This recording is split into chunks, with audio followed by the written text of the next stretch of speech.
Bonsoir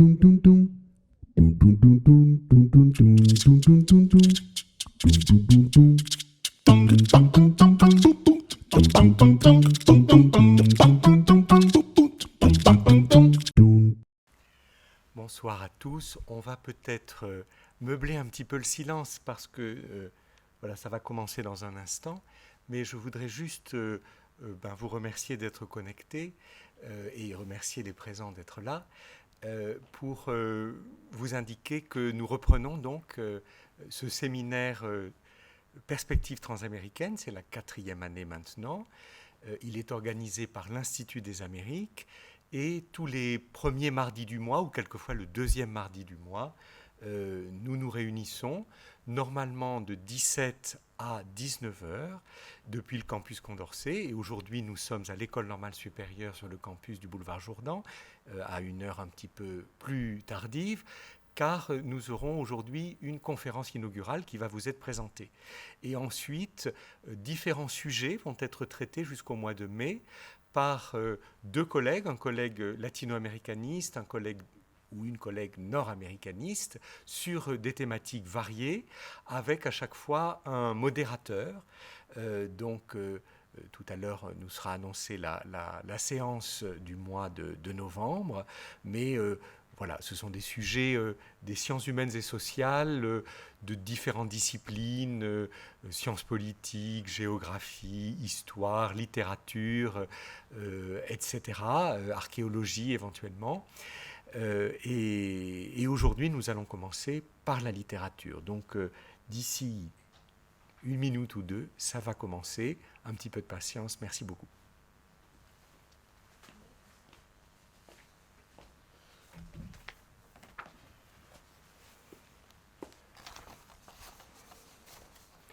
C'est bon ? Oui. Alors bonsoir à tous. C'est pour nous un plaisir tout particulier d'ouvrir avec la conférence de ce soir le séminaire Perspectives transaméricaines de l'année 2021-2022. Et donc, puisque c'est un séminaire organisé conjointement par l'Institut des Amériques et l'ENS, nous avons le plaisir d'accueillir cette première conférence ici dans les locaux de l'ENS, l'École normale supérieure, sur le campus de Jourdan. Voilà.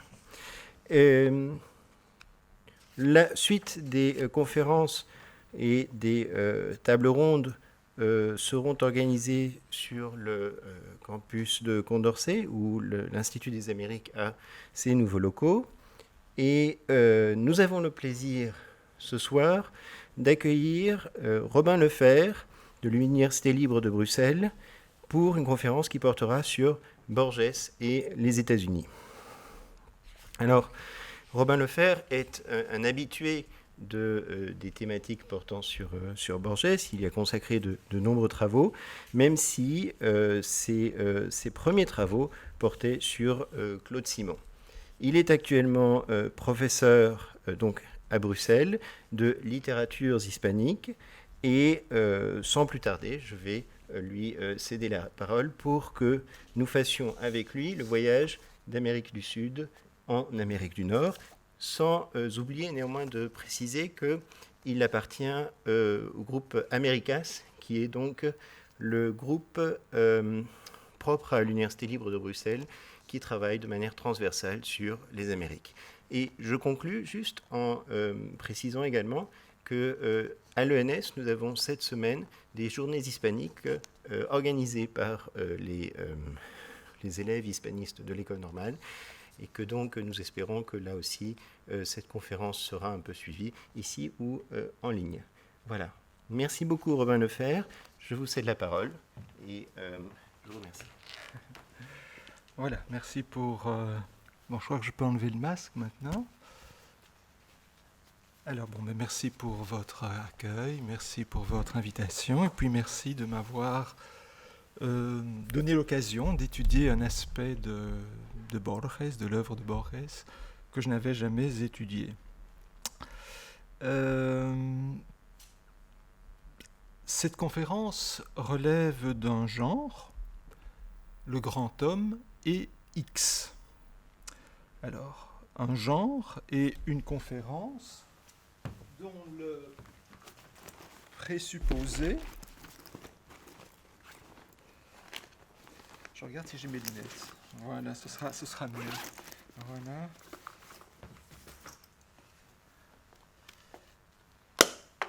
Voilà donc un genre et une conférence dont le présupposé qui la légitimerait est que nous partageons le sentiment et la conviction que le grand homme en question l'est effectivement grand et mérite donc bien notre temps collectif, notre attention, disons, passionnée.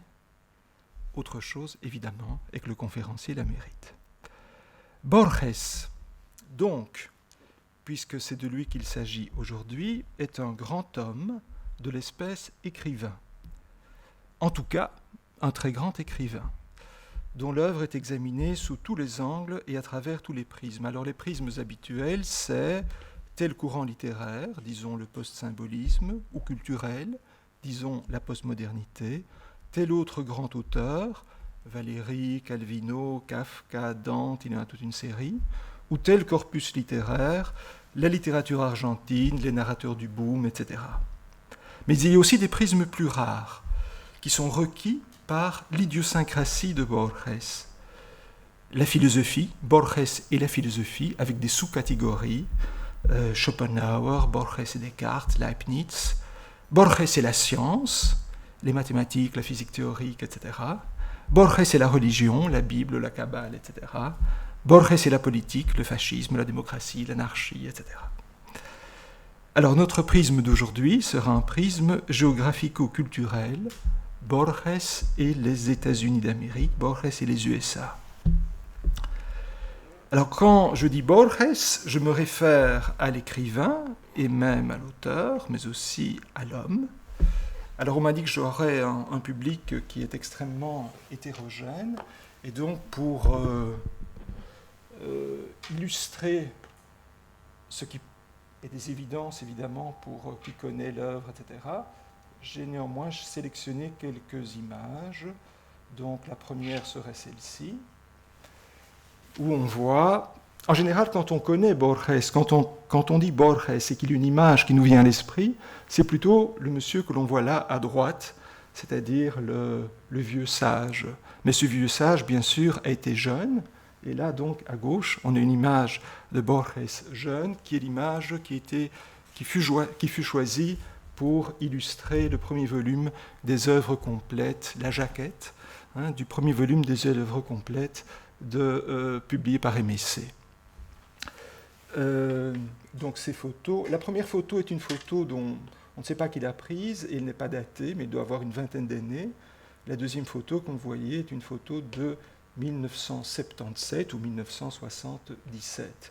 Il y en a une autre il y en a une autre diapositive ici avec deux photos qui vont le rapprocher de vous immédiatement, puisque vous allez voir Borges ici en conversation à droite avec quelqu'un que je crois que même les jeunes ici reconnaîtront sans doute, Bernard Pivot, et à gauche, vous voyez Borges là devant la Sorbonne.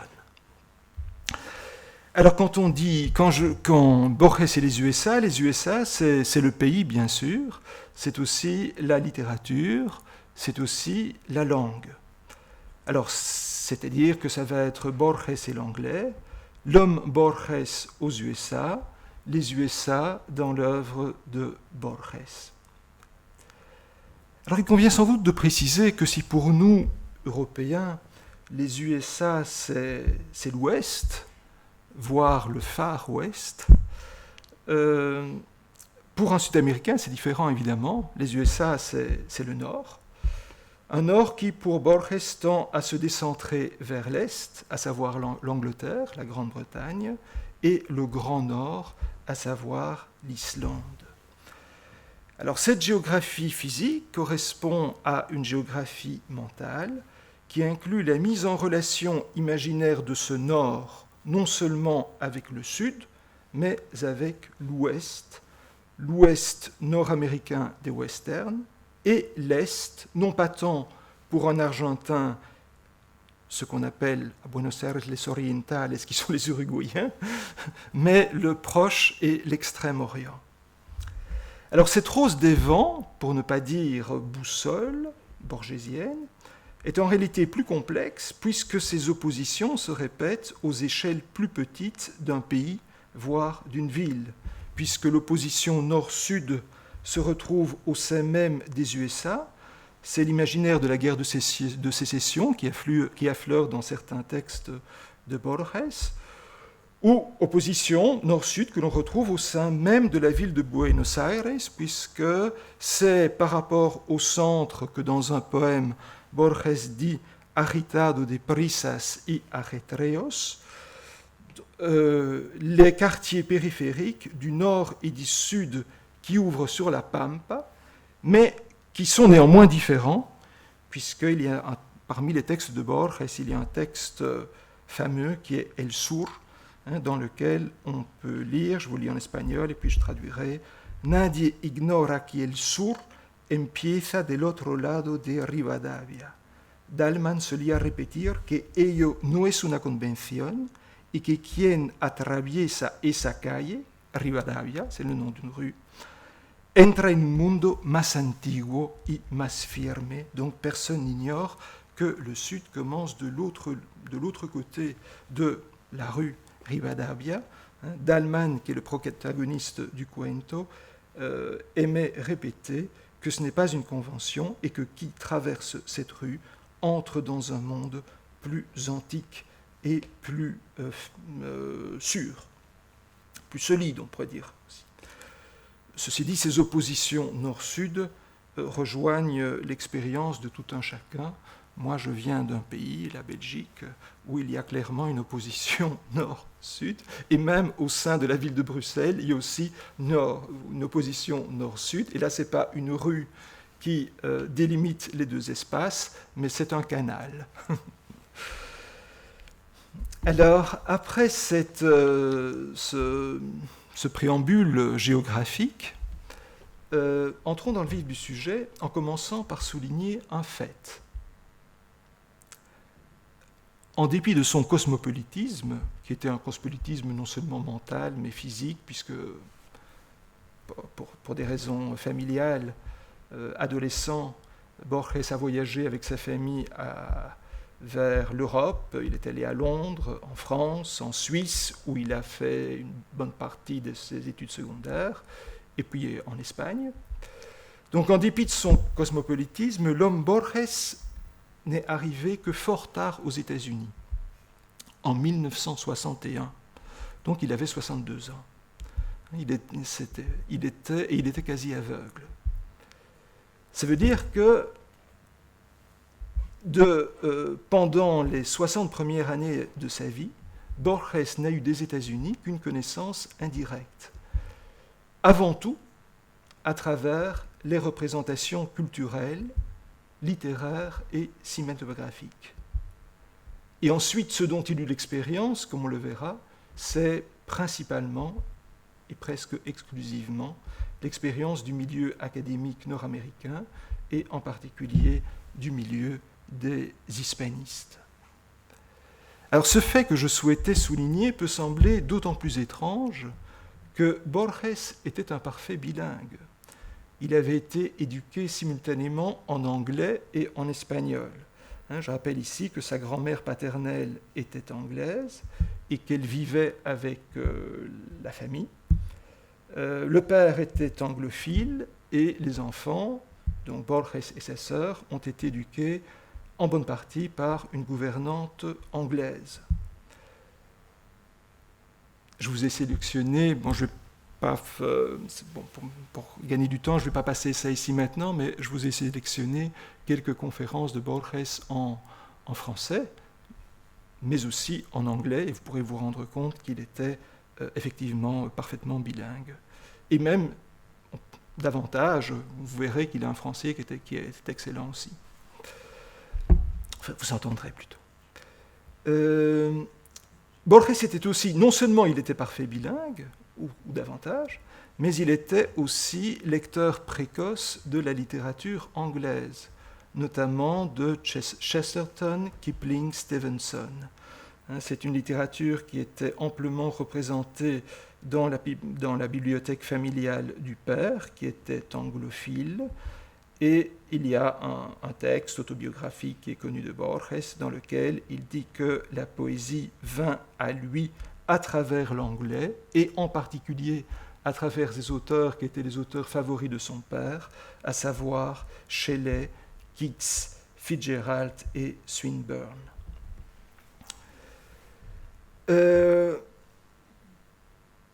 Borges est aussi un traducteur très précoce.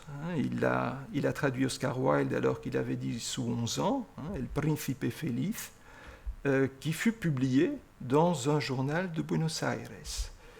Il dit aussi que sa première lecture du Don Quichotte est une lecture en anglais, de telle sorte que quand il l'a lu pour la première fois en espagnol, ça lui a fait tout bizarre d'entendre Don Quichotte parler espagnol. Outre tout ceci, Borges devint aussi tôt admirateur de la littérature nord-américaine, en particulier de Mark Twain, Emerson, Hawthorne, Poe, Whitman, Edgar Lee Master, Melville, Faulkner, au point que dans les années 40, en Argentine, il fit de nombreuses conférences sur des auteurs nord-américains. Et il donna rapidement des classes sur la littérature nord-américaine. À partir de 1956, et pour près d'une dizaine d'années, il fut professeur de littérature anglaise et nord-américaine dans la faculté de philosophie et lettres de la Universidad de Buenos Aires.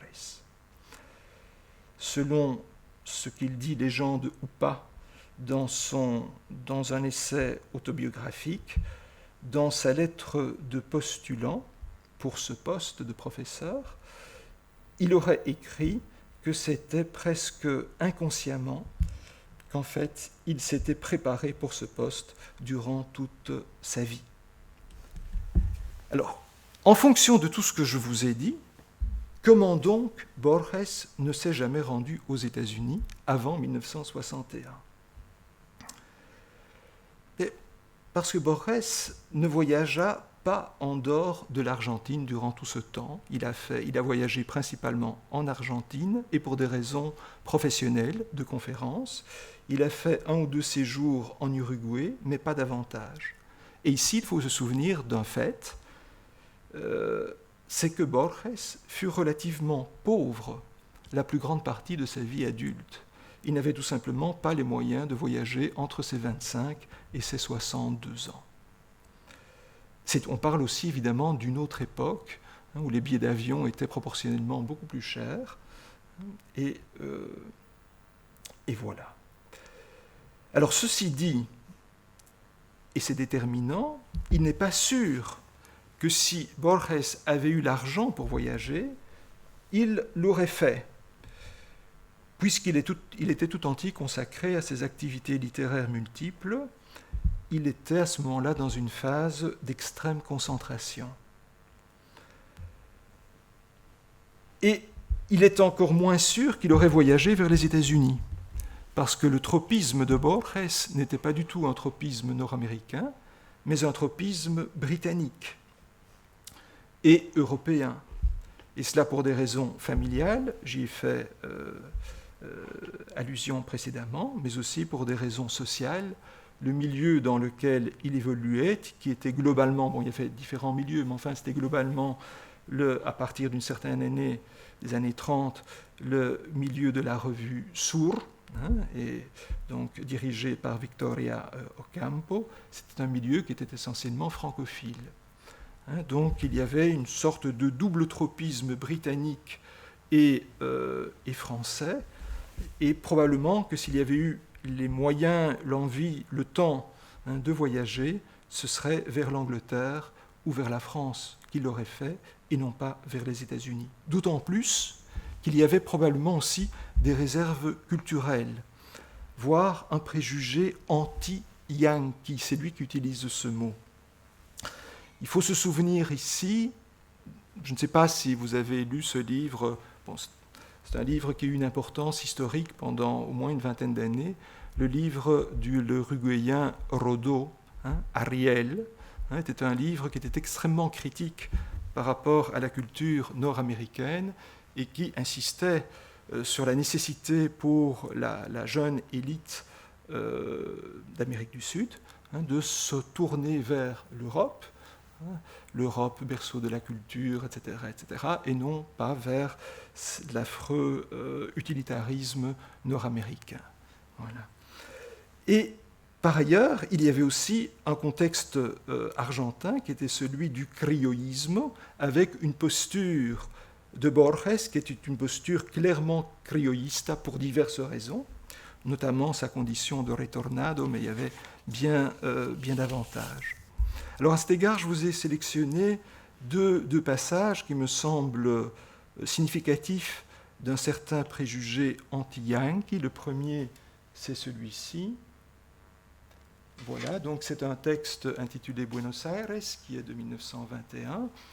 Pobres criollos, en los subterráneos del alma nos brinca la españolidad, y empero quieren convertirnos en yanquis falsificados, y engatusarnos con el aguachirle de la democracia y el voto. Donc, pauvres criollos, créoles, argentins de souche, dans les souterrains de notre âme, ils piaffent l'espagnolité, et cependant, ils veulent nous convertir en yankees falsifiés, et nous tromper avec l'eau de rose de la démocratie et du vote. Donc on voit bien là une posture de résistance à une aliénation culturelle et l'affirmation conjointe du criollisme et des racines espagnoles. Le deuxième texte, plus ou moins à la même époque, c'est un poème intitulé Patrias, où on peut donc lire « Quiero la casa baja, la casa que enseguida llega al cielo, la casa que no aguante otros saltos que el aire, quiero la casa grande, la orillada de un patio, con sus leguas de cielo y su geme de pampa, quiero el tiempo allanado, el tiempo con baldíos de ansiar y no hacer nada, quiero el tiempo hecho plaza, no el día picaneado por los relojes yanquis, sino el día que miden despacito los mates. Donc, ce que l'on voit là, c'est une revendication d'un certain type de temps qui est le temps dilaté, le temps spatialisé, et comme le temps suspendu de la convivialité, qui l'oppose ici au temps chronométré de l'utilitarisme économique yankee.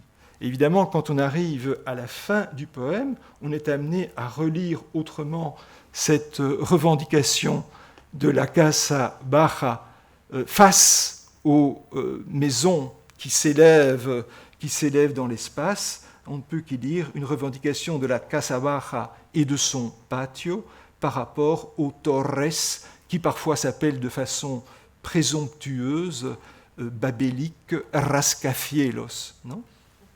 Évidemment, ceci doit être lu aussi dans un contexte culturel particulier, un débat qui est récurrent depuis le Facundo de Sarmiento, à savoir le débat civilización y barbarie, et ce que fait ici, face au sarmientisme, qui prônait la modernisation de l'Argentine et s'attribuait le statut de civilisé, de promoteur de la civilisation, il y a une inversion des pôles.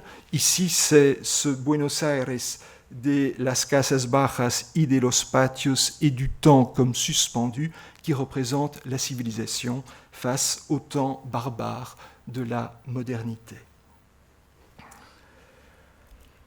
Cette posture anti-yankee évoluera avec le temps, elle va considérablement s'adoucir, ceci grâce probablement aux lectures de Borges, grâce à son expérience du cinéma nord-américain qu'il appréciait, Lui-même va aussi s'éloigner de son crioïsme et son antisarmientisme.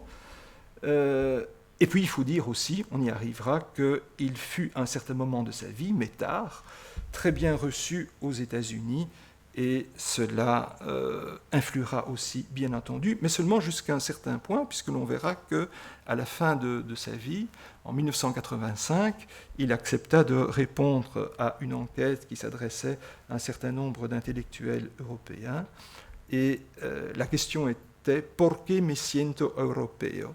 et il expliquait ceci, on y reviendra.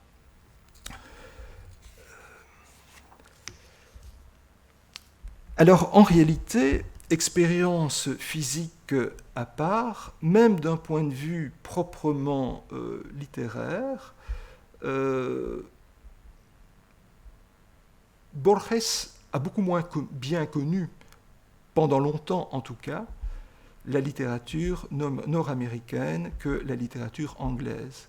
Quand on parle de littérature anglo-saxonne, pour Borges, c'est avant tout la littérature anglaise. Il est arrivé plus tard à la littérature nord-américaine et son périmètre, son corpus initial, pour autant qu'on puisse le connaître, semble beaucoup plus restreint. Ce devait être dans un premier temps essentiellement Mark Twain, Walt Whitman et Poe. Et puis, sur cette littérature nord-américaine, lui qui écrivit sur à peu près toutes les littératures et sur des centaines d'auteurs, eh bien, son premier texte critique, qui porte précisément sur Walt Whitman, date de 1929. Et puis, dans les années suivantes, on aura un texte sur Twain et un texte sur Poe. Mais il faut se souvenir ici qu'en 1929, Borges avait déjà écrit sur des auteurs argentins, sur des auteurs latino-américains, sur des auteurs européens, et parmi les auteurs européens, des Espagnols comme Quevedo, Góngora, Cervantes, Unamuno, Cansino Asens et d'autres encore, des écrivains lato sensu anglais, comme Berkeley, Milton, Wilde, Joyce, des Allemands comme les expressionnistes, et un petit peu moins sur les auteurs français. Il est clair que tous ces textes critiques faisaient partie d'une stratégie de positionnement par rapport à ce qu'on appellerait aujourd'hui le champ de la littérature mondiale, une stratégie de positionnement et d'affirmation. Et à cette époque, quand on voulait se positionner et s'affirmer, il fallait le faire avant tout par rapport à l'Europe. Et quand il inclura dans son discours critique les auteurs nord-américains, ce sera sans doute pour se positionner et s'affirmer par rapport à eux, mais d'abord parce que ces auteurs nord-américains lui permettent une perspective critique sur la tradition littéraire européenne et plus particulièrement française. Je vais y revenir. Alors je vous propose, dans un premier temps, de faire un gros plan sur ces trois auteurs, donc Whitman, Whitman, Twain et Poe, voir ce que Borges en dit, et puis ce que je ferai, c'est proposer un parcours chronologique à travers le corpus des textes de Borges qui peuvent être mis en rapport avec le monde des États-Unis, mais bien entendu en ne parlant pas de tous les textes, mais en me concentrant sur ce qui me semble les textes les plus significatifs qui représentent des articulations dans ce parcours. Alors, donc ici, quand il s'agit de Whitman, Twain et Poe, je vous ai présenté sur le PowerPoint les textes qui seraient, me semble-t-il, qui sont les textes de référence. Ce serait El Otro Whitman, qui est donc un texte de 1929 qui a été inclus ensuite dans Discussion. Puis il y a un texte comme Valérie comme Simbolo. Là, Whitman n'apparaît pas dans le titre, mais il est bien présent dans le texte. Notes sobre Walt Whitman, Montaigne, Walt Whitman, et il y en a d'autres. Et quand je vous mets ici ILN, ça fait référence à l'introduction à la littérature nord-américaine, qui est donc un livre écrit en collaboration, qui est en fait la mise sur papier du contenu de ces cours à l'Université de Buenos Aires. On y reviendra. Il y a d'autres textes encore sur Whitman, hein, mais je vous ai mis ici les plus importants. Sur Twain, il y en a beaucoup moins. Et sur Poe, là aussi, il y en a une série. Là aussi, je vous mentionne les plus importants. Alors, il y a une image traditionnelle de Whitman. Je faisais référence tout à l'heure à une image de lui plus jeune, même s'il apparaît plus vieux, mais ici, je crois qu'il est vraiment vieux. C'est une image de 1887, qui est sans doute l'image la plus connue. Alors, ce que l'on voit ici, c'est donc ce texte, le premier texte critique, me semble-t-il, sauf erreur de ma part, le premier texte critique de Borges sur la littérature nord-américaine, ou du moins sur un auteur nord-américain, c'est El Otro Whitman. Et il y a là une phrase qui est importante, me semble-t-il. Il dit « Los hombres de las diversas Américas permanecemos tan incomunicados que apenas nos conocemos por referencia, contados por Europa, et en particulier contados por Paris. » Donc les hommes des diverses Amériques, hein, nous continuons à être à ce point sans relation entre nous que nous nous connaissons à peine par référence, et par référence européenne, c'est-à-dire racontée par l'Europe. Et en particulier donc par la France, une France qui, dit-il, mais on verra que ce n'est pas tout à fait vrai, hein, une France qui méconnut Whitman et qui, quand elle ne le méconnaissait pas, hein, fit circuler de lui une image trompeuse. Et le texte, de fait, se présente contre une image falsifiée de Whitman, qui serait une image française, principalement, celle d'un baron meramente saludador y mundial, un homme, hein, qui serait un homme qui salue la terre entière, mondiale, une espèce d'Hugo insistant, de Victor Hugo insistant, d'une force abassalladora, hein, et à ce point évidente. Alors je vous disais qu'il faut nuancer le propos, en fait, parce qu'on a des témoignages.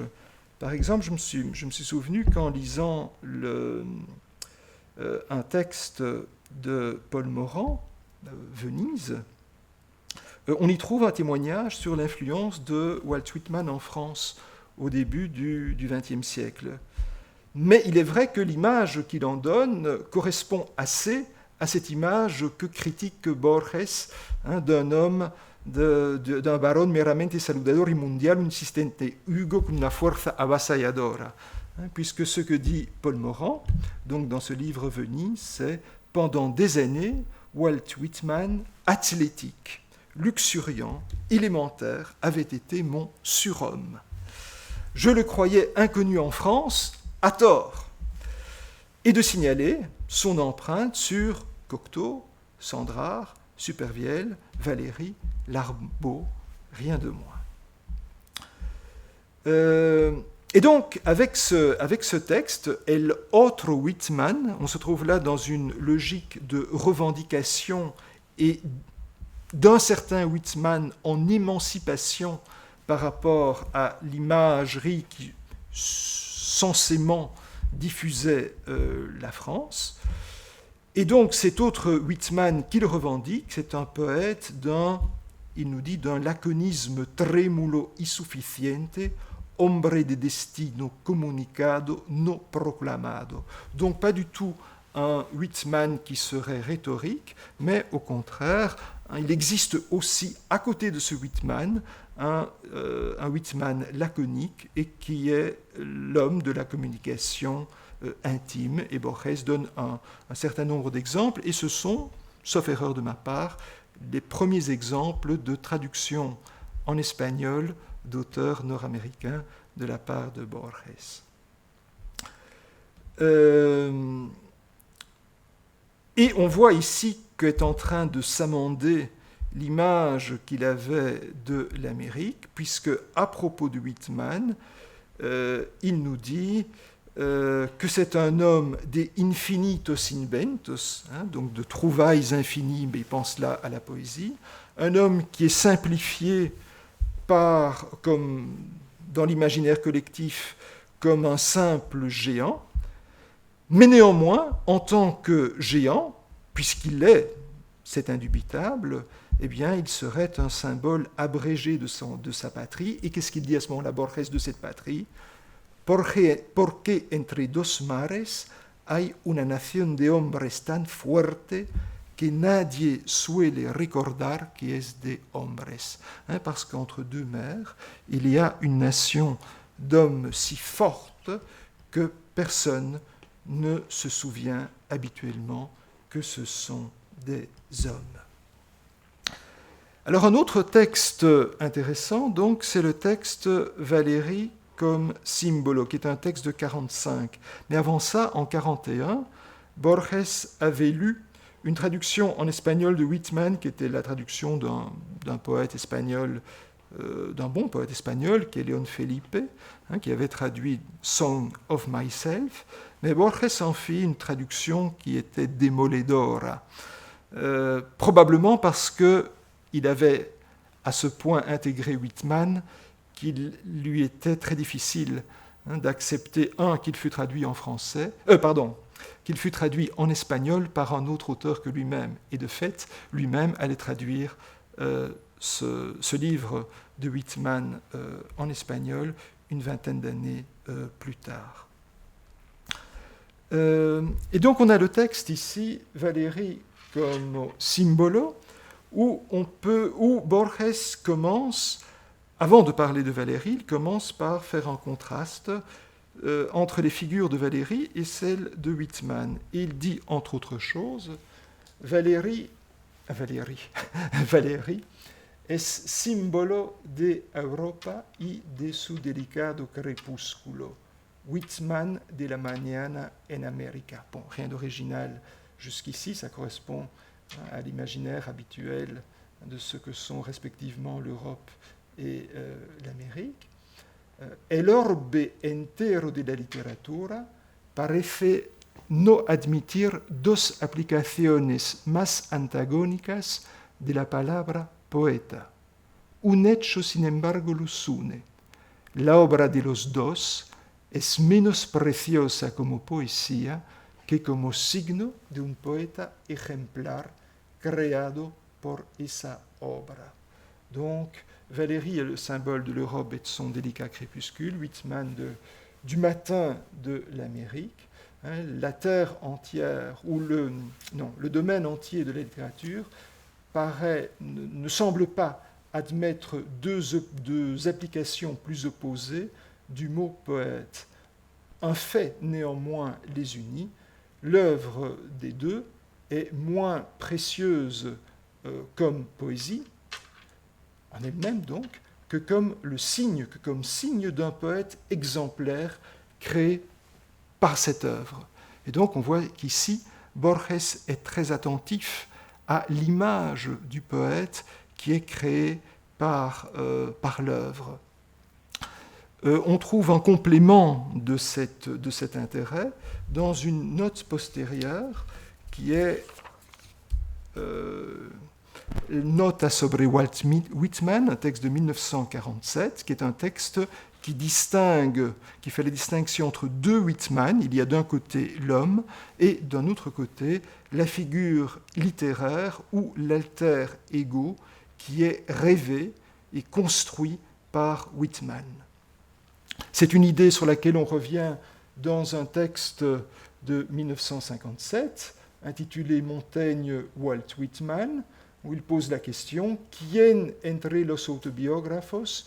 Bon, il commence par dire que ces deux auteurs ont un point en commun, que tous les deux recherchent l'affection d'un homme inconnu, le lecteur.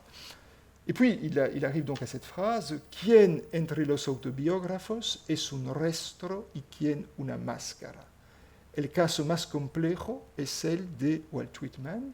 Lo guiaban dos propósitos. Uno, ejecutar un Song of Myself, una gesta o saga de Whitman. Otro, hacer de ese Whitman un americano ejemplar, una magnificación o arquetipo de todos los hombres de América.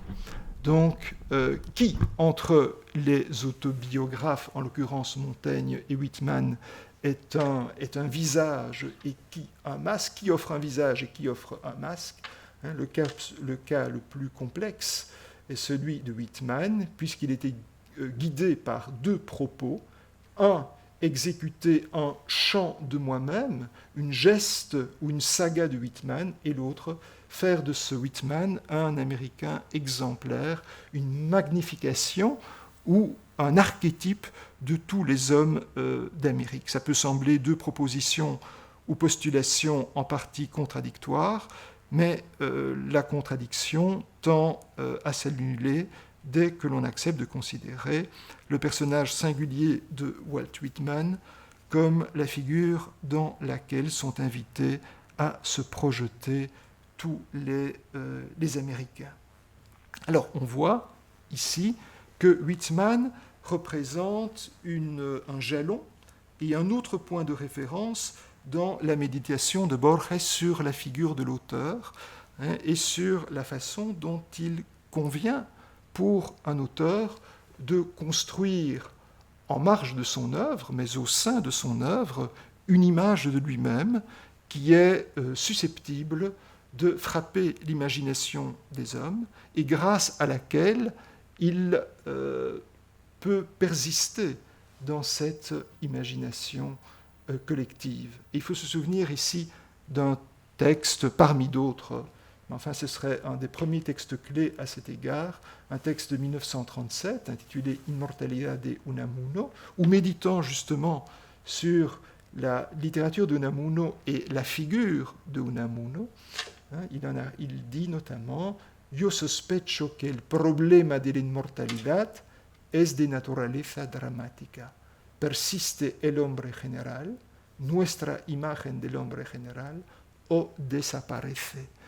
Donc je soupçonne que le problème de l'immortalité est de nature dramatique, soit persiste, subsiste, survit l'homme général, c'est-à-dire notre image collective de l'homme général, c'est-à-dire de l'auteur en général, de cet auteur, en l'occurrence Unamuno, soit elle disparaît.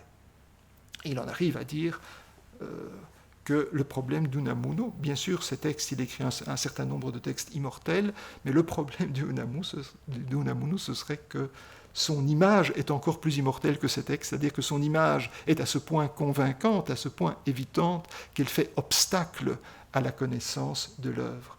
Mais c'est important aussi de lire Borges avec des textes comme ceci en tête, parce qu'il n'est pas difficile de mettre en évidence que Borges a effectivement travaillé ou a pratiqué cette œuvre évidente qui est l'œuvre publiée, mais qu'il a aussi au sein de cette œuvre publiée une œuvre secrète qui a eu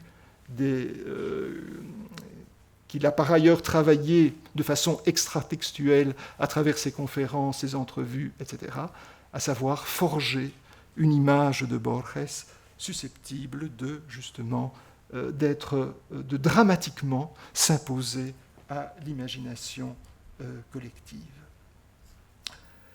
Il y a encore un texte important à propos de Whitman, qui est ce que Borges en dit dans Introduction à la littérature nord-américaine, mais là ce sont principalement des considérations linguistiques sur le type d'anglais que Whitman utilise et sur le fait que dans son ambition universaliste, Whitman introduit dans ces textes des échos des langues indigènes, mais aussi du français, de l'espagnol, et puis il y a aussi des considérations, bien sûr, sur le rythme et le vers long de Whitman, auquel Borges fait référence dans Fervor de Buenos Aires, qui est son premier recueil poétique de 1923, où il pointe l'influence de Whitman. Je vous disais qu'il avait publié la traduction des Hojas de Hierba, donc c'est en 1969, cette traduction représente donc une espèce de réponse critique à la critique extrêmement sévère qu'il avait faite de la traduction de Leon Felipe de 1949. Et je vous signale qu'il y a une évaluation extrêmement positive de cette traduction de Borges par Harold Bloom, qui dit qu'à travers cette traduction, on voit qu'il y a réellement une compréhension mûre et subtile, tout à fait remarquable, de l'œuvre de Whitman de la part de Borges. Ceci donc pour Walt Whitman. Sur Mark Twain, Borges a été beaucoup moins disert. Il y a consacré principalement un texte, mais là aussi, il s'agit d'une revendication, una vindicación, ça apparaît dans le titre, una vindicación de Mark Twain. Je crois qu'il s'agit là d'un essai mineur, puisque la vindicación, c'est la revendication d'un aspect de Mark Twain qui serait sous-évalué, à savoir Mark Twain était un grand humoriste. Mais en réalité, Borges ne faisait là que reprendre la thèse qui est défendue dans un livre de Bernard Devoto, qui est Mark Twain's America, un texte de 1933, que Borges cite d'ailleurs très honnêtement dans son essai, et qui est un livre, me semble-t-il, j'ai eu l'occasion de le lire, un livre qui est tout à fait remarquable, et quand on lit ce livre, on ne peut pas s'empêcher d'avoir toutes sortes de réminiscences, de passages de l'œuvre de Borges. Il me semble clair que Borges a lu ce texte à fond. Donc de ce point de vue-là, ce n'est pas un texte original, puisqu'il s'agit la thèse d'autrui. Par ailleurs, qu'est-ce qu'il dit ? Il dit que Mark Twain est seulement imaginable en Amérique. Ah bon ? Ça doit attirer notre attention. Pourquoi est-ce que Mark Twain ne peut être imaginé qu'en Amérique ? Pourquoi cet auteur devait être nécessairement nord-américain ? Mais là, ce que Borges nous dit est beaucoup moins convaincant. C'est dans la mesure où il a composé Huckleberry Finn en collaboration, je cite, en collaboration avec le Mississippi, un fleuve américain et boueux. Alors ça, ce serait la justification. Bon, évidemment, le Mississippi ne se trouve qu'en Amérique, mais enfin, il est vrai que Twain avait eu une expérience intime du Mississippi puisqu'il avait été pilote de ces bateaux que l'on a aussi dans notre imaginaire collectif, non ? Et à travers, dans sa position de pilote, il avait été amené à fréquenter toutes sortes de personnages pittoresques dont il s'est souvenu pour son œuvre. Enfin bon, ça aurait pu être, si on pense à un fleuve qui est un fleuve vaste, qui charrie toutes sortes de représentants de l'espèce humaine, ça pourrait être n'importe quel grand fleuve, ça aurait pu être le Rhin, le Yangtze-Kiang, que sais-je. Donc c'est pas ce qu'il y a de plus convaincant à cet égard. Et puis, ce qui est intéressant, c'est qu'il pointe des analogies entre Huckleberry Finn et Don Segundo Sombra. Et ça, c'est quelque chose qui revient fréquemment. Borges, quand il lit la littérature nord-américaine, il tend évidemment à établir des parallélismes et des contrastes avec son expérience de la littérature argentine. Et là, ce qu'il met comme point commun entre Huckleberry Finn et Don Segundo Sombra, c'est le fait qu'il s'agit de libros, je cite, libros, donc de livres, de una andanza y de una amistad. Ce sont dans les deux cas les livres d'un vagabondage et d'une amitié. Alors Borges dira plus tard, dans une introduction à une édition anglaise de Don Segundo Sombra, qu'en lisant cette édition anglaise, et donc cette traduction anglaise, il a perçu, je le dis directement en français, il a perçu la gravitation, mais est-ce qu'on peut dire ça en français ? A percibido la gravitación, et l'accent d'un autre livre essentiel de notre Amérique, à savoir le Huckleberry Finn de Mark Twain. Ailleurs, il va un petit peu plus loin et il établit une relation généalogique, c'est-à-dire que de Segundo Sombra découlerait en quelque sorte de Huckleberry Finn. Et donc ça, c'est quelque chose qui est constant, cette évaluation de la littérature nord-américaine par rapport à la littérature argentine et européenne, avec aussi une tendance à reconnaître dans la littérature nord-américaine un rôle de précurseur. Et on verra que c'est particulièrement vrai par rapport à la littérature française. En ce qui concerne Poe, maintenant, le premier texte long qu'il y consacre, c'est un texte qui est exclusivement consacré à la genèse du fameux poème de Poe, traduit en espagnol El Cuervo, donc le corbeau. Et ce qui intéresse Borges, bien entendu, c'est la façon dont Poe explique,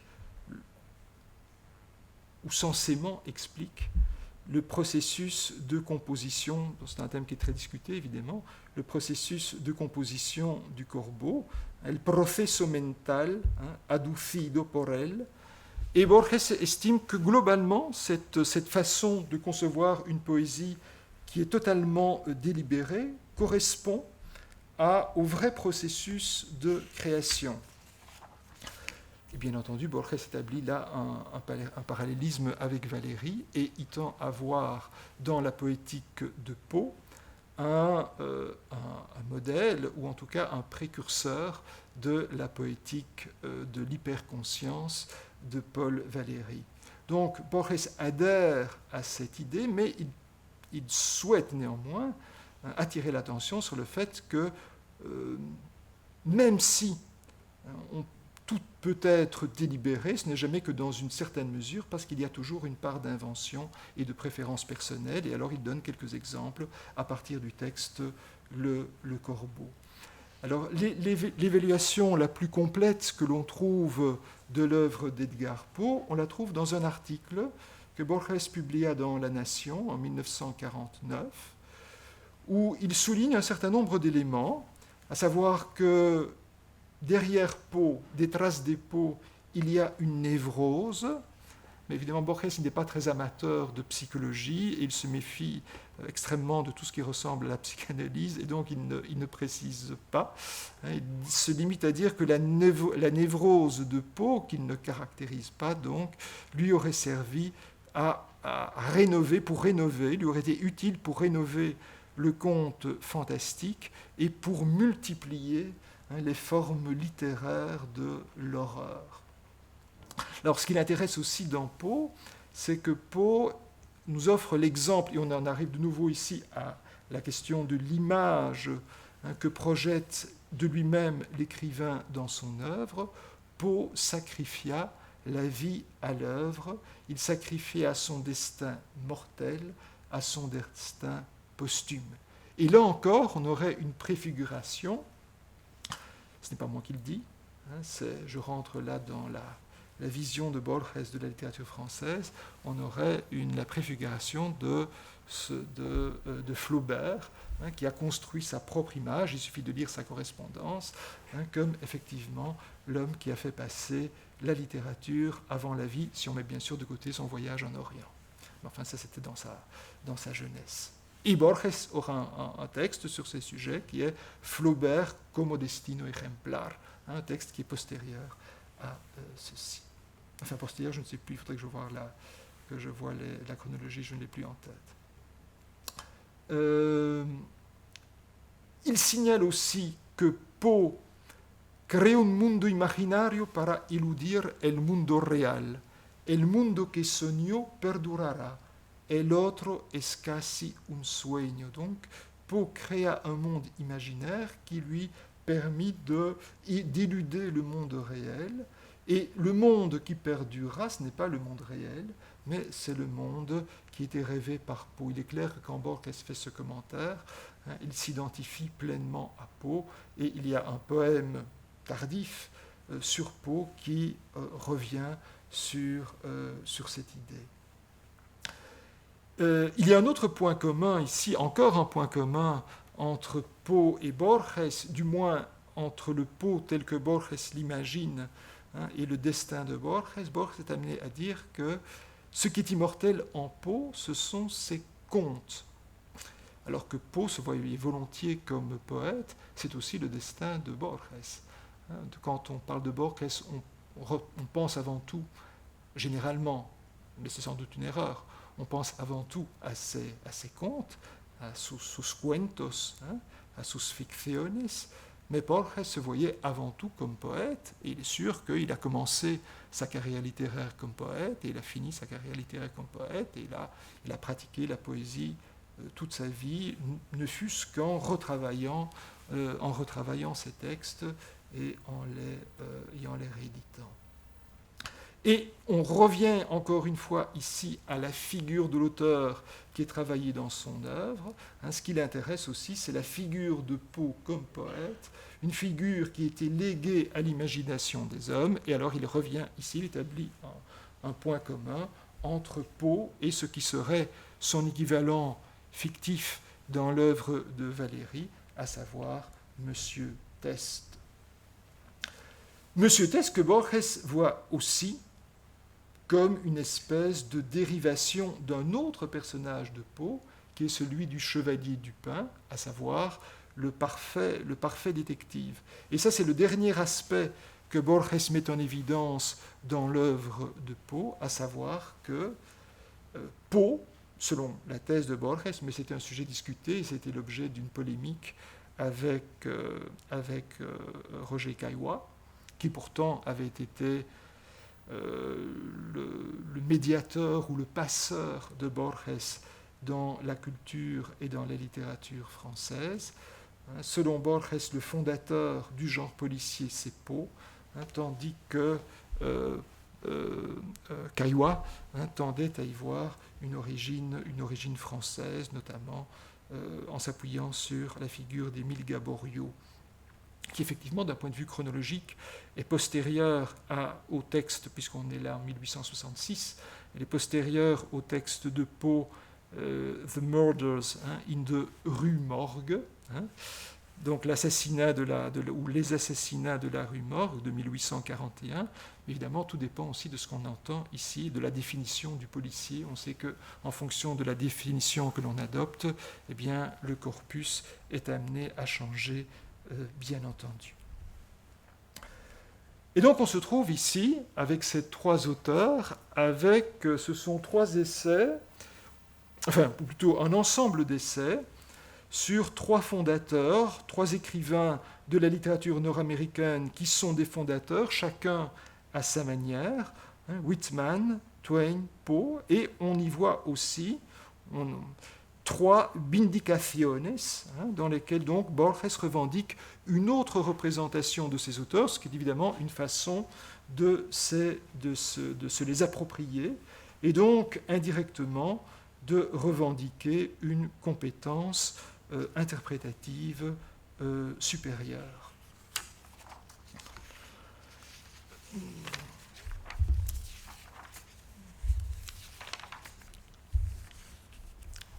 Alors, je vous propose de revenir ici maintenant, après ce qu'on pourrait appeler un gros plan sur trois auteurs, de revenir à une approche chronologique.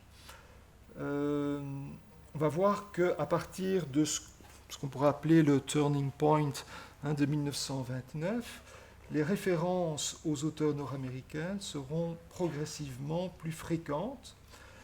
Il y a, et d'abord à travers les très nombreux comptes rendus qui ont été publiés dans les revues Sur et El Hogar, qui sont des revues très distinctes évidemment, qui s'adressent aussi à des publics différents, mais aussi on trouve des articles dans les journaux, des prologues, des anthologies, et donc on est rapidement confronté, au-delà de ces trois fondateurs, à des dizaines d'autres noms.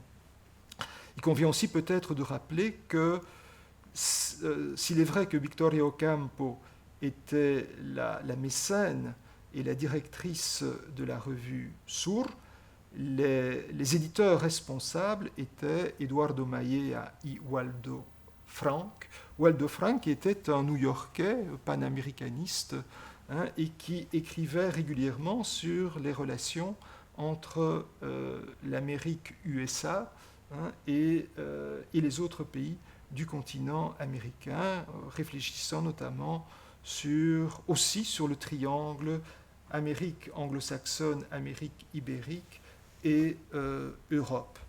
Et ça peut avoir été un incitant pour publier davantage de comptes rendus de livres nord-américains, même si de façon générale, Waldo Frank était plutôt très critique par rapport à ce qu'était la culture nord-américaine. Bon, alors là, il y a toute une série de traductions, de prologues, etc., pour vous donner une idée de l'ensemble de cette production qui est liée donc à la littérature. J'ai ça ici.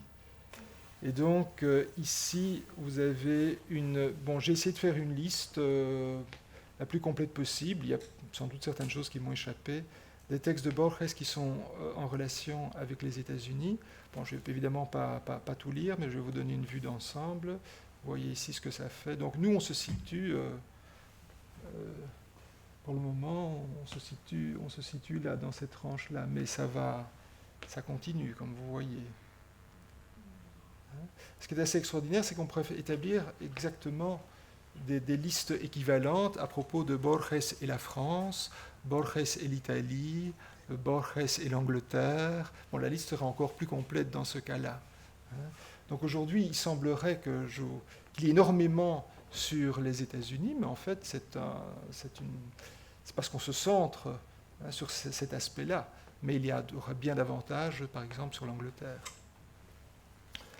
Alors, dans ces textes, vous avez ici, vous voyez qu'en 1936, 1939, vous avez toutes sortes de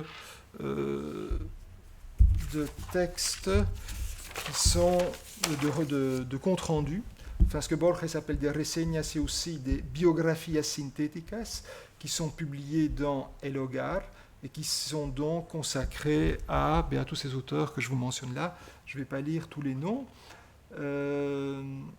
Oui, on pourrait attirer l'attention sur Will James, sur Steinbeck, mais je vois qu'il est déjà 8h moins 10 et il convient d'avancer, donc je ne vais pas attirer l'attention sur ces auteurs-là, mais vous voyez qu'il y en a beaucoup. Il faut quand même signaler que en 1935, s'est publié un volume qui est Historia Universal de la Infamia, qui comprend en fait des pièces qui avaient été écrites entre 1933 et 1934, et que dans cette Historia Universal de la Infamia, qui est un texte qui a un statut différent par rapport aux textes que l'on a vus jusqu'à présent, qui sont soit des poèmes, soit des essais. C'est la première fois que Borges s'essaie ici à la fiction en prose, même si c'est une fiction qui se nourrit d'une tradition textuelle, et d'ailleurs il met à la fin de ce texte, avec des effets de dissimulation qu'il affectionne toujours, bien sûr, une liste de sources qui sont en bonne partie d'ailleurs, fiables. Et dans cette histoire universelle de l'infamie, bon, c'est un titre qui ne se prend pas au sérieux, c'est un titre humoristique. Bon, c'est une infamie modeste finalement, c'est une histoire universelle modeste, puis il n'y a en fait que 8 textes, et donc 8 infâmes qui apparaissent. Mais sur ces 8 infâmes, il y a 3 infâmes nord-américains, ce qui est beaucoup statistiquement. Alors je ne sais pas s'il faut s'apesantir sur ce sujet, s'il faut en tirer des conclusions, ce serait un peu aventureux. Il y a 3 Américains, 3 Asiatiques, un personnage qui est à moitié anglais, mais qui finira par tromper une famille franco-anglaise, et un Argentin. Mais donc il n'y a aucun Européen, entre guillemets, pur parmi les infâmes de cette histoire universelle. Alors c'est dans les 3 textes qui traitent, ou du moins où est convoqué l'imaginaire nord-américain, c'est respectivement El atroz redentor Lazarus Morel, El proveedor de iniquidades Monk Eastman et Billy the Kid, El asesino desinteresado Bill Harrigan, eh bien, il convoque respectivement l'imaginaire du Sud avec les esclaves noirs qui sont exploités dans de vastes plantations de coton, avec les épisodes, les péripéties des fuites et des persécutions. On y voit aussi des nordistes abolitionnistes, des sudistes qui sont esclavagistes. On y voit le magnifique et boueux Mississippi qui réapparaît. Donc là, Borges joue avec un certain imaginaire. Dans l'autre, Monk Eastman, c'est un autre imaginaire qui apparaît, c'est les États-Unis des gangsters. Et là, le livre dont il se serait inspiré, c'est The Gangs of New York, un livre de 1927, et il est amené à comparer ces gangsters, de nouveau en vertu de cette habitude de faire des rapprochements avec sa propre tradition. Il fait un contraste entre ces gangsters et Los Compadritos de esta América, de la même façon qu'ailleurs, il fait un parallélisme et un rapprochement entre les cow-boys et les gauchos. Et dans El Asesinado Desinteresado Bill Harrigan, on y voit une évocation là des terres de l'Arizona et du Nouveau-Mexique et tout l'imaginaire du western. C'est la première fois, me semble-t-il, sauf erreur de ma part, qu'il y a une appropriation dans un livre qui est fictif mais fortement, qui se nourrit fortement de textes antérieurs qui ne sont pas siens, de l'imaginaire nord-américain, qui de façon générale est assez peu représenté dans ces textes, comme on le verra encore. Alors Borges, si on se reporte ici à ce listado, vous voyez que quand on avance dans le temps, on a encore d'autres reseñas, et puis on a toute une activité d'anthologiste qu'il a menée avec Adolfo Bioy Casares et aussi Silvina Ocampo dans le cadre de Antología de Literatura Fantástica, c'est-à-dire que Borges a été amené certainement à élargir considérablement son corpus de lecture nord-américaine à l'occasion de cette composition d'une anthologie de la littérature fantastique et ensuite d'une autre anthologie qui est celle des meilleurs contes policiers. Cependant, si on regarde, ce sont des anthologies qui comprennent un grand nombre de textes. Par exemple, de l'anthologie littérature fantastique, il y a 2 éditions, il faudrait nuancer selon les éditions. Enfin, dans la dernière édition, elle comprend une bonne soixantaine de textes, mais il n'y a néanmoins que 3 textes nord-américains, ce qui est peu, d'autant plus qu'il y a des textes où il dit que le fort de la littérature américaine, ce n'est pas le réalisme, mais c'est l'imagination. Et donc on aurait pu s'attendre à davantage de textes relevant de la littérature fantastique apparaissant dans ce texte. Il y a néanmoins un texte très, très, très étonnant, qui est un texte Sola y su alma. Je ne résiste pas au plaisir de vous le citer, d'un auteur que je ne connaissais pas, qui est Thomas Bailey Aldrich, et traduit, on ne sait d'ailleurs pas très bien qui a traduit quoi, parce que d'un point de vue bibliographique, ce n'est pas clair du tout. Ça donne ceci. C'est un conte qui tient en 2 phrases. Una mujer está sentada sola en su casa. Point. Sabe que no hay nadie más en el mundo. 2 points. Todos los otros seres han muerto. Non, il y a 3 phrases. Et puis, golpean a la puerta. Donc, une femme est assise seule dans sa maison. Elle sait qu'il n'y a personne d'autre au monde, puisque tous les autres êtres sont morts, et elle entend qu'on frappe à la porte. C'est un texte de 1912 et qui pourrait donc anticiper le fameux mini-cuento de Augusto Monterroso, qui est ce mini-cuento qui tiendrait en une phrase, 2 propositions. Quando despertó, el dinosaurio todavía estaba ahí. Alors bon, il y a beaucoup d'autres traductions, prologues, essais. Il y a aussi des essais cinématographiques ou sur le cinéma. De façon générale, Borges est très, très critique à l'égard de Hollywood, mais pas par élitisme. Il est aussi très critique par rapport au ciné français. Enfin, il y a différentes anecdotes à cet égard, que je ne vais pas citer ici. Mais il rescata, non, il sauve quelques films de Hitchcock, de Orson Welles, d'un personnage moins connu aujourd'hui, Archie Mayo. Il cite un film de Petrified Forest. Alors, curieusement, je vous disais que le monde américain n'a pas vraiment nourri l'imaginaire borghésien. Si on pense aux recueils de Borges qui sont les plus connus, en particulier donc Ficciones et El Aleph, eh bien, on n'y trouve à peu près rien comme imaginaire américain dans ces textes. Alors qu'il y a un imaginaire mondial qui est convoqué dans ces textes, très très peu de l'Amérique. Et quand l'Amérique y apparaît, c'est soit de façon tout à fait incidente, par exemple dans Tema del Traidor et del Héroe, il y a une évocation à l'assassinat de Lincoln, mais ça ne va pas plus loin. Sinon, un personnage important qui apparaît là, c'est Shakespeare. Dans Deutsches Requiem, il commence par évoquer Whitman pour l'opposer à David Jérusalem. Whitman célébrait l'universo de un modo previo genial, quasi indifferente, tandis que Jérusalem, donc le protagoniste de ce cuento, se alegra de cada cosa con minucioso amor. No comete jamás enumeraciones catálogos. Donc Whitman apparaît là de façon incidente.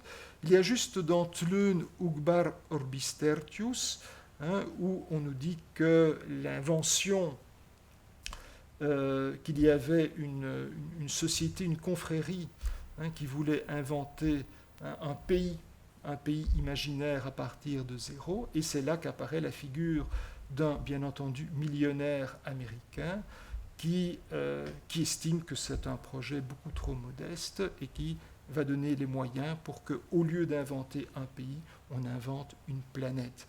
Mais là encore, c'est un lieu commun là, de l'imagination.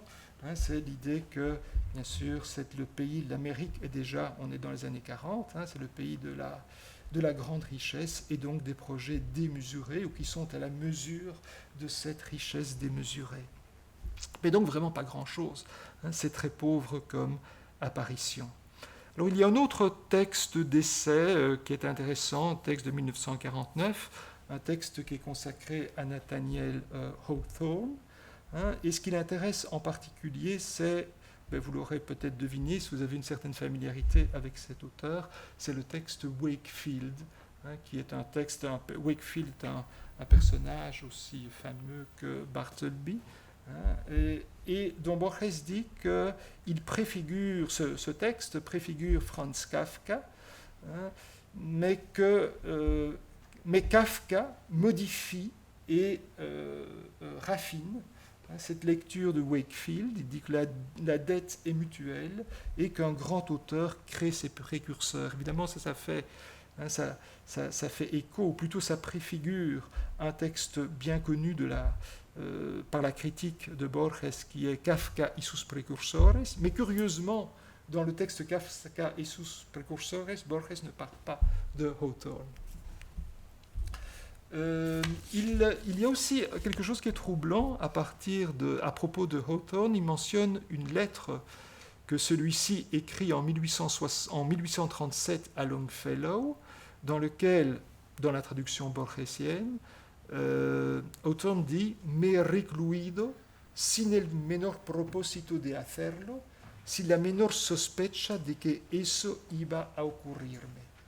Me he convertido en un prisionero, me he encerrado en un calabozo, y ahora ya no doy con la llave, y aunque estuviera abierta la puerta, casi me daría miedo salir. » Donc ça semble être une sorte d'écho à Wakefield, je vais le traduire, hein. Je me suis enfermé sans la moindre intention de le faire, sans le moindre soupçon de ce qui allait m'arriver. Je me suis converti en un prisonnier, je me suis enfermé dans un cachot, et maintenant je n'en trouve plus la clé, et même si la porte était ouverte, et j'aurais presque peur de sortir. Donc ça fait écho à Wakefield, mais ça fait aussi écho, sans aucun doute, en tout cas dans notre expérience de lecteur, à la Casa de Asterion. Il me semble que Asterion aurait pu prononcer ce type de réflexion. Bon, Borges a encore fait beaucoup de traductions, notamment une traduction de Carlyle et d'Emerson, qui sont joints dans un seul volume, hein, c'est De los Héroes de Carlyle et Hombres Representativos de Emerson, que Borges rapproche, mais je vais sauter ceci. Alors, il est temps d'en arriver à l'expérience physique que fit Borges des États-Unis. Et là, il faut dire que les années 1961 et 1962 sont 2 années qui ont été décisives pour ce qui est des relations de l'écrivain et de l'homme Borges avec les États-Unis. En fait, tout part du Premio Formentor de 1961. Un prix qui était octroyé conjointement à Borges et Beckett, Samuel Beckett, qui était bien entendu très connu dans le monde anglo-saxon. Et après avoir reçu ce prix, Borges était invité à l'université du Texas, à Austin, pour un semestre, et ensuite à faire des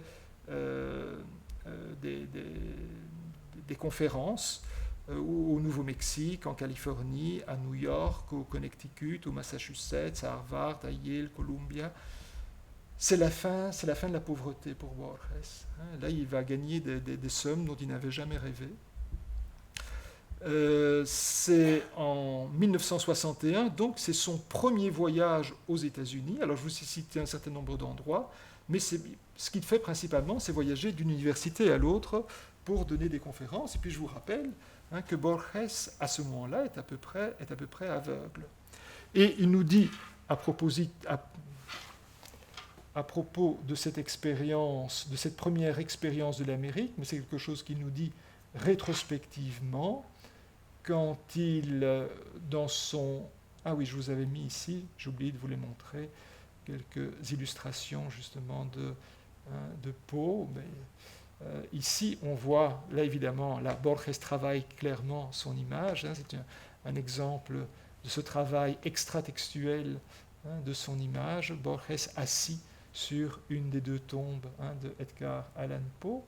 Et alors, donc, dans son essai autobiographique de 1970, voici ce qu'il nous dit donc de l'Amérique, qu'il a trouvé ce pays le plus amical, le plus compréhensif et le plus généreux. C'était la nation la plus amicale, la plus compréhensive, la plus généreuse des nations qu'il avait visitées. Nous. Et puis il dit quelque chose qui va être une constante dans son évaluation des États-Unis, même si on verra que ça change un petit peu par la suite. Nous, Sud-Américains, nous avons tendance à penser en termes d'intérêt personnel, tandis que les gens aux États-Unis envisagent les choses d'une façon éthique. Et ceci, en protestant amateur que je suis, mais il n'est pas protestant, c'est une façon de dire, c'est quelque chose que j'ai admiré par-dessus tout. Ça m'a même, alors il y a cette petite note qui est délicieuse, ça m'a même aidé à ne pas, à passer sur, à ne pas voir, à négliger les gratte-ciel, les sacs en papier, la télévision, les plastiques et toute cette jungle peu sacrée, comment est-ce qu'on va dire, unholy, vulgaire, païenne, de gadgets. Alors donc là, c'est vraiment un moment qui est décisif, cette année 1961, et suite à cela, il va y avoir tout un effort éditorial qui va être fait aussi. Il va d'abord y avoir une publication de fiction qui n'a pas eu de succès, mais c'était la même année, il y a eu un livre qui a eu beaucoup plus de succès, c'était une publication, alors je vous ai obtenu là les images des éditions originales, donc vous voyez là Fictions, et puis un volume qui est intitulé Labyrinthe et qui en fait fait écho au volume Labyrinthe qui avait été édité et traduit par Roger Caillois pour Gallimard en 1953. Ici, ce labyrinthe anglo-saxon comprend des histoires donc sélectionnées, une sélection d'histoires et d'autres essais de Borges. C'était fait à l'initiative de Donald Yates et James Irby. Et curieusement, ils ont demandé une préface à André Mauroy. Alors je ne sais pas si André Mauroy, ça dit quelque chose au jeune public qui est ici, enfin mes collègues, ça dit quelque chose évidemment, mais enfin je crois que c'est un auteur qu'on ne lit plus beaucoup aujourd'hui, mais ça a été un auteur très important, et en particulier un des auteurs français les plus anglophiles de son époque, et même américanophile, qui a eu un grand succès aux États-Unis, et qui présida de 1955 à 1967 l'association France-États-Unis, association qui d'ailleurs existe toujours. Et donc, Mauroy a repris le rôle de passeur de Caillois. Alors, on peut être étonné du fait qu'on ait demandé à un Français de faire cette introduction, mais il faut songer à ce qu'était encore, malgré tout, même si les temps avaient changé, le prestige littéraire de la France, et puis penser qu'on est en 62, on est avant la diffusion internationale de ce qu'on a appelé le boom, et donc probablement qu'aux États-Unis, André Mauroy était beaucoup plus connu que n'importe quel écrivain latino-américain, et c'est donc lui que l'on trouve comme préfacier de ce volume. Alors il faut dire, bien entendu, que ce Borges qui était diffusé aux États-Unis était un autre Borges, puisque c'était Borges en anglais. Et lire Borges en anglais, c'est autre chose, ça sonne très différemment. Et surtout, ça résonne très différemment. Les connotations, les associations ne sont pas les mêmes, d'autant plus que le public était très différent du public principalement argentin pour lequel ces textes avaient été pensés à l'origine. On parle d'un public qui lit à partir d'une toute autre encyclopédie, sauf évidemment les hispanistes qui font l'effort de se construire l'encyclopédie ad hoc. Évidemment, ce que je dis ici pour les États-Unis, ça vaut aussi pour Borges en français. Si vous lisez Borges dans le volume de la Pléiade, par exemple, et que vous lisez les poèmes de Ferber de Buenos Aires, vous serez extrêmement surpris. Ça sonne de façon extrêmement différente de la façon dont on peut les percevoir en espagnol. Avec ces différences, néanmoins, que le fond littéraire de Borges, ces références littéraires sont davantage anglo-saxonnes que françaises. Bon, alors je saute un certain nombre de références ici. Vous signalez que dans les années 60, dans un livre significativement intitulé El otro, el mismo, on rencontre une série de portraits d'écrivains, parmi lesquels des écrivains américains tels Emerson, Whitman de nouveau ou Poe. Et il est évident que là, quand Borges écrit sur ces écrivains, mais pas uniquement les Nord-Américains, ça vaut aussi pour les autres, il se projette dans ces écrivains et il tend à lire son propre destin ou à parler de son propre destin à travers le destin de ces écrivains. C'est par exemple évident ici dans... je vois qu'à force de sauter, j'ai vraiment sauté des choses qui étaient importantes, mais je vois néanmoins que... Alors, je vais quand même faire un tout petit parcours ici. Vous voyez ici qu'il y a ce qu'étaient les cours de Borges, donc son cours de littérature anglaise et son cours de littérature nord-américaine sont donc passés au statut de livres, sont des livres qu'il a fait en collaboration. Curieusement, quand on lit le cours d'introduction à la littérature nord-américaine, il n'y a aucune référence à peu près qui soit faite à la littérature anglaise. Il tend à considérer la littérature anglaise et la littérature nord-américaine comme des mondes qui sont des mondes bien distincts. C'est comme si on lisait, mais ça se fait, mais c'est une erreur, la littérature espagnole de façon séparée de la littérature hispano-américaine. Alors si vous voulez une introduction à la littérature anglaise, une littérature la littérature nord-américaine, je ne vous conseillerais pas vraiment ces livres de Borges, parce que ça semble assez capricieux. Et bon, je vous ai mis ici, je ne vais pas le lire pour gagner du temps, mais bon, vous voyez un petit peu ce qu'il en est. Je vous avais sélectionné ici ce qu'il dit de John Dos Passos ou de William Faulkner. Dos Passos, il n'aime pas. Faulkner, il aime, mais on peut vraiment se demander dans quelle mesure il a lu Faulkner. Enfin, Faulkner, il l'a lu au moins en partie, puisqu'il a traduit Las Palmeras Salvajes, donc il a bien lu à cet égard, mais je ne sais pas ce qu'il a pu lire de Faulkner. Dans son ensemble. John Dos Passos, à mon avis, il a juste regardé comme ça ce qu'il en était. En lisant l'introduction à la littérature nord-américaine de Borges, on ne peut pas s'empêcher de penser à ce fameux livre de Pierre Bayard, qui était, quel est le titre exact, Comment parler des livres que l'on n'a pas lus, non, ce qui était un titre délicieusement provocateur. Et où Bayard dit notamment, de façon assez exacte, que la vraie culture, c'est moins d'avoir tout lu, que d'être capable de situer les textes les uns par rapport aux autres dans un ensemble. Et ça, il n'y a pas de doute que Borges sait très bien le faire. Mais évidemment, il a lu énormément de choses, il ne peut pas tout lire, donc c'était extrêmement ambitieux de faire une introduction à la littérature anglaise et une introduction à la littérature nord-américaine parmi toutes les autres choses qu'il a faites. Donc on ne peut évidemment pas lui en vouloir.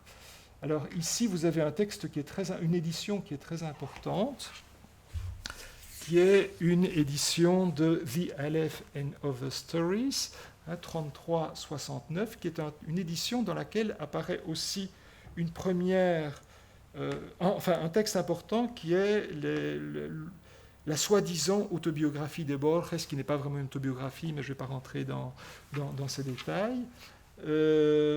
Et ça, c'est ce fait, vous voyez qu'il y a un nom ici qui apparaît, qui est le nom de Norman Thomas Di Giovanni.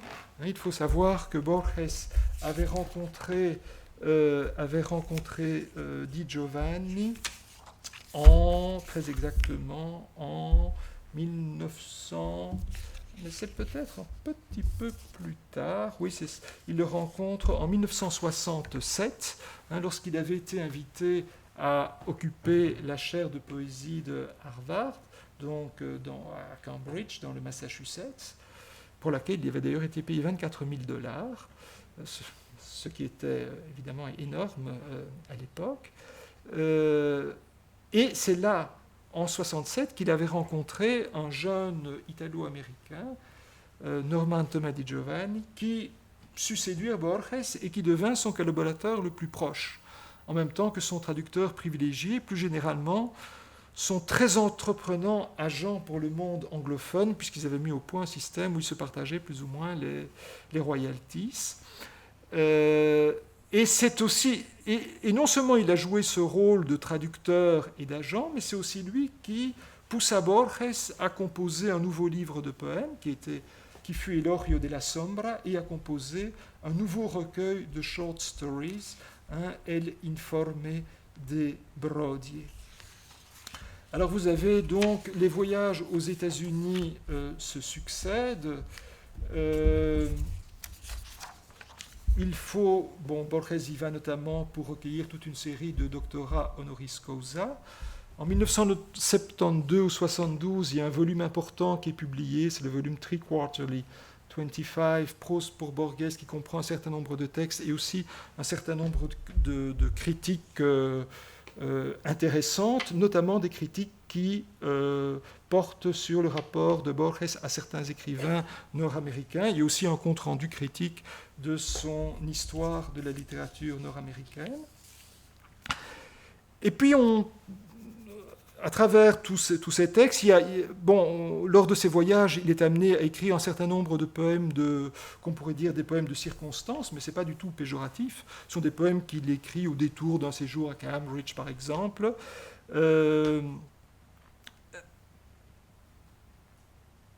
Mais il n'y a rien qui soit... il n'y a aucun travail systématique sur ce qu'est le monde nord-américain. Il y a un texte qui est un texte intéressant, mais qui, sur le fond, n'apporte rien sur son image, sur sa représentation des États-Unis. C'est un texte qui est intitulé El Soborno et qui apparaît dans El Libro de Arena. C'est un texte dans lequel on voit un texte qui nous présente une lutte d'influence et de pouvoir dans le monde académique nord-américain. Les quelques fois où le monde américain apparaît dans ce texte, c'est en général le monde académique parce que c'est effectivement ce qu'il a connu quand il allait aux États-Unis. Et on y voit dans ce texte, je ne vais pas vous raconter l'histoire, mais en bref, c'est un Européen qui est islandais, qui cyniquement instrumentalise la passion éthique de l'Amérique protestante. Ça fait écho à ce que l'on a déjà vu, non ? C'est l'image que se faisait Borges de l'Amérique, un pays qui a des préoccupations éthiques remarquables parce que protestant. Et donc on a ici un Européen islandais qui cyniquement instrumentalise la passion éthique de l'Amérique protestante pour faire triompher ses ambitions professionnelles. Et donc on a ici l'Européen malin qui se joue du Nord-Américain candide. Alors en tout, Borges a fait une quinzaine de voyages aux États-Unis. Alors d'abord, il voyageait avec sa maman, et puis après le décès de sa maman, il a voyagé avec Norman Thomas Di Giovanni, il a voyagé avec Maria Kodama. Donc une quinzaine de voyages à partir de 1961. Il y a donc eu des relations multiples, mais comme je vous le disais, principalement avec le monde académique. Mais somme toute, si l'on considère que cela correspond à plus de 20 ans d'écriture encore, mais ça produit relativement peu de textes. D'ailleurs, il est assez curieux de voir que dans un volume qui est intitulé Atlas, et qui est un volume dans lequel on voit des photos des voyages de Borges, photos qui sont associées à un certain nombre de poèmes qui correspondent plus ou moins à ces voyages, même si ce n'est pas un rapport d'illustration, il n'y a aucune image et aucun texte qui se réfère aux États-Unis. Mais ça rejoint ce que je vous disais tout à l'heure. Cette conférence correspond à un biais. On a l'impression que les États-Unis sont très très présents, mais bon, parce que j'ai relu l'œuvre de Borges à partir de cette lentille, et on peut trouver un tas de choses dans l'œuvre de Borges, évidemment. Mais, comme je vous le disais, si c'était Borges et l'Angleterre, ce serait beaucoup plus nourri et plus profondément. Voir Borges et l'Italie. Alors, et alors, il faut revenir ici à un texte qui est, et je termine avec cela plus ou moins, il y a, voyons ici ce que j'avais encore ici. Oui, ces deux textes-là, c'était pour vous illustrer le fait que quand il parlait d'auteurs américains comme Emerson ou Allan Poe, c'était pour lire son propre destin à travers le destin de ces auteurs, tels, bien entendu, qu'il les présente. Oui, ça, j'y reviens juste après. Donc, quand il dit « Porque me siento europeo », eh bien, c'est parce qu'il considère que l'Argentine est une projection de l'Europe, et il faut se souvenir que nous sommes une projection de l'Europe parce que, et c'est d'autant plus important que nous, Argentins, mais pas seulement Argentins, Hispano-Américains, nous nous en souvenions, que l'Europe oublie généralement quelle est l'Europe. Et donc, il est important que les latino-américains rappellent à l'Europe ce que ça veut dire que d'être l'Europe et ce que ça représente l'Europe. Et il dit que l'Amérique, enfin plutôt les USA, ont été un grand pays, mais ce n'est plus aujourd'hui qu'une grande puissance, ce qui a son importance sur le plan politique, mais c'est tout. Et c'est une des raisons liées à des facteurs familiaux et à des facteurs littéraires, à des amours littéraires, une des raisons pour lesquelles il se sent avant tout comme un Européen exilé en Amérique et qui a produit quelque chose de nouveau. Et comme Sud-Américain, du fait de la distance, il est plus à même d'apprécier ce que l'Europe a de spécifique. Évidemment, ici, il y a aussi un biais, de la même façon que quand il parle de l'Amérique des USA à un public nord-américain. Comme c'est un homme courtois, il tend à parler très bien de l'Amérique du Nord. Ici, il s'adresse à un public européen. C'est un homme courtois, donc bon, c'est un biais qu'il faut prendre en compte.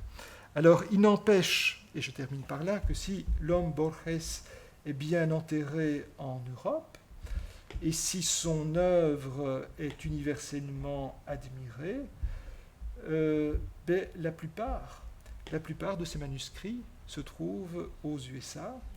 C'est là aussi que sont gérés les droits de l'œuvre de Borges.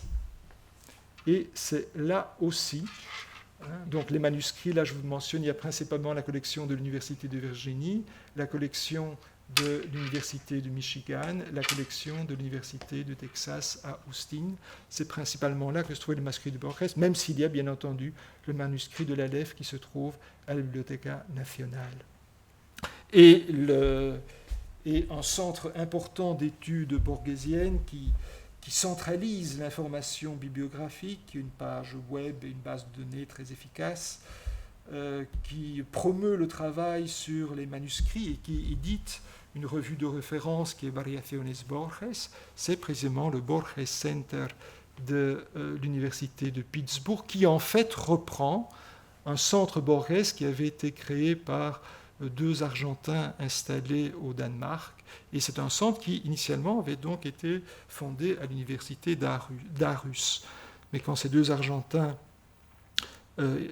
Ivan Almeida et Cristina Parodi, ont pris leur retraite et sont retournés en Argentine, il est apparu que c'était l'université de Pittsburgh qui était la plus à même, avec les fonds dont elle disposait et la compétence de Daniel Balderstone, était le plus à même de reprendre ce centre Borges. Voilà. Je vous remercie pour votre attention. Alors, si vous avez des questions, des observations, je suis bien sûr votre serviteur ici pour essayer de satisfaire votre curiosité, vos inquiétudes.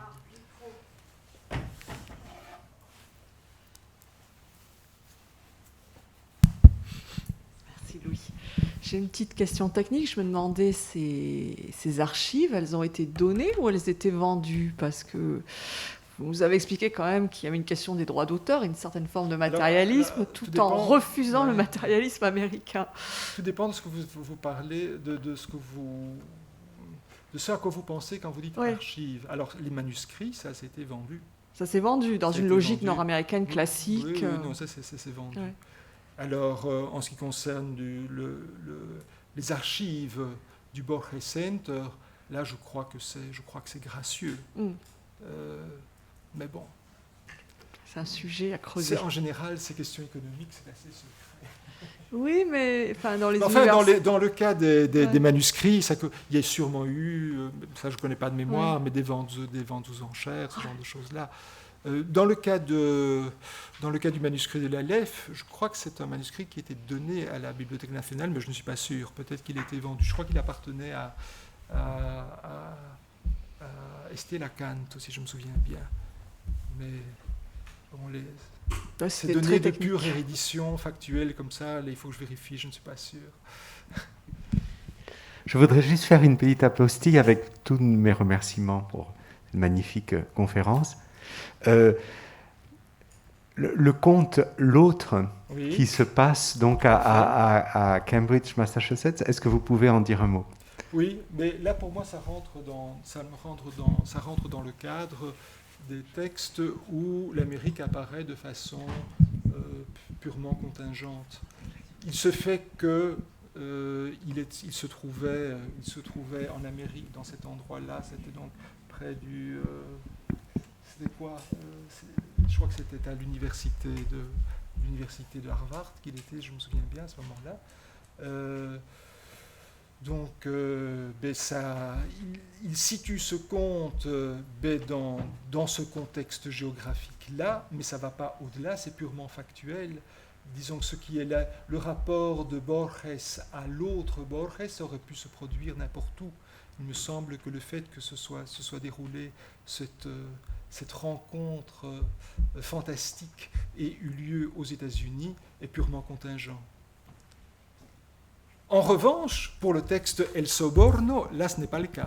Hein, il y a quelque chose qui correspond, il est pensé en fonction d'une opposition entre ce qui serait une mentalité européenne et une mentalité nord-américaine. Mais c'est très discutable, évidemment. Cette opposition est très discutable. Oui, néanmoins, pour l'autre, Oui.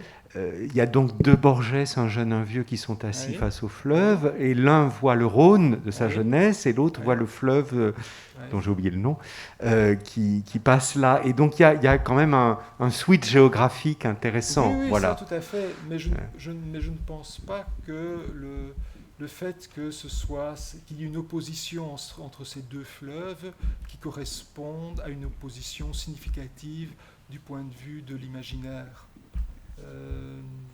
Je crois vraiment que c'est contingent. Mais peut-être que je me trompe. Oui, c'est plutôt philosophique, c'est vrai.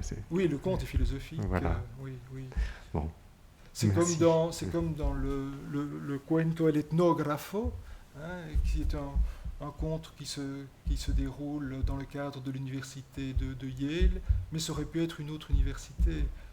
Ça aurait pu ne pas être aux États-Unis, sauf que c'est un ethnographe qui va aller rencontrer une population indienne et s'initier au rite de cette population, mais ça aurait pu se trouver dans un pays d'Amérique latine. Je crois que ça n'aurait pas, disons, la trame de base du texte n'aurait pas vraiment été affectée.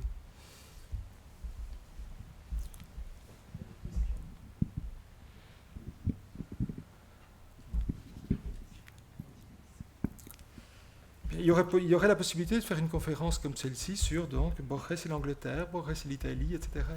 C'est assez inépuisable. Et toi, tu pourrais faire Borges et l'Italie, toi qui deviens spécialiste de Dante, parce que c'est sa principale référence littéraire, c'est Dante. J'aurais même une piste pour une prochaine invitation, Borges et le Canada. Oula, là, il me semble qu'il y a très peu à dire. C'est à réfléchir. Alors je vais avoir le plaisir de conclure en vous invitant à notre prochaine séance qui aura lieu le 9 novembre sur le campus Condorcet et en distanciel. Nous allons avoir une thématique complètement différente puisqu'on va réfléchir sur les cours suprêmes dans les Amériques avec une comparaison sur les réalités brésiliennes, sur les réalités états-uniennes. 3 intervenants, Yves Saint-Jour en tant que discutant, Vincent Michelot sur la question de la Cour suprême aux États-Unis, Maud Chériot sur le Brésil. Et j'ai l'impression que ça va être tout aussi passionnant, inspirant et ancré aussi à la fois dans le scientifique et dans des enjeux extrêmement présents. En tout cas, c'est une belle invitation à relire Borges et à découvrir des œuvres qu'on croyait connaître et des œuvres qu'on ne connaissait pas. Donc un très très grand merci et puis à bientôt, j'espère.